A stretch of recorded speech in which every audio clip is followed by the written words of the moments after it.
ആറാം നാൾ പോളിംഗ് ബൂത്തിൽ വികസന വാഗ്ദാനങ്ങളുമായി കളം നിറഞ്ഞ മുന്നണികൾ. പ്രധാനമന്ത്രി നരേന്ദ്രമോദി നാളെ വീണ്ടും കേരളത്തിൽ.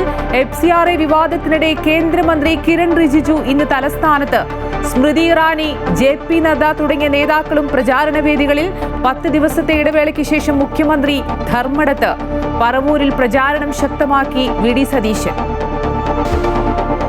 പാലക്കാട് UDFന്റെ നിർണായക നീക്കം. രമേശ് പിഷാരടിയെ തടഞ്ഞ സംഭവത്തിൽ BJP പ്രവർത്തകർക്കെതിരെ കോൺഗ്രസ് തെരഞ്ഞെടുപ്പ് കമ്മീഷന് പരാതി നൽകി. പിഷാരടിയുടെ മൊഴി രേഖപ്പെടുത്തിയ ശേഷം തുടർ നടപടി. പ്രവർത്തകർക്കെതിരെ കേസെടുത്ത് പോലീസ്. കൗൺസിലർ സിന്ധുരാജൻ 1-ാം പ്രതി.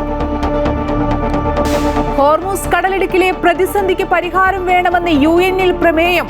നിയമ പിന്തുണ വേണമെന്ന നിർണായക പ്രമേയം ബഹ്റൈൻ കൊണ്ടുവന്നത് GCC പിന്തുണയോടെ. രക്ഷാസമിതിയിൽ ഇന്ന് വോട്ടെടുപ്പ്.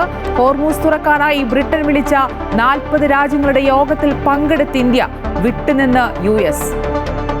ക്രിസ്തുവിന്റെ പീഡാനുഭവത്തിന്റെയും കുരിശുമരണത്തിന്റെയും ഓർമ്മ പുതുക്കി വിശ്വാസികൾ ഇന്ന് ദുഃഖവെള്ളി ആചരിക്കുന്നു. ദേവാലയങ്ങളിൽ പ്രത്യേക പ്രാർത്ഥനകളും കുരിശിന്റെ വഴിയും. IPL-ൽ കൊൽക്കത്തയ്ക്ക് തുടർച്ചയായ 2-ാം തോൽവി. 65 റൺസിന് തകർത്തെറിഞ്ഞ് ഹൈദരാബാദ്. 226 റൺസ് വിജയലക്ഷ്യവുമായി ഇറങ്ങിയ കൊൽക്കത്ത 16 ഓവറിൽ 161 പുറത്ത്. ആദ്യ ജയം തേടി ചെന്നൈ ഇന്ന് പഞ്ചാബിനെതിരെ.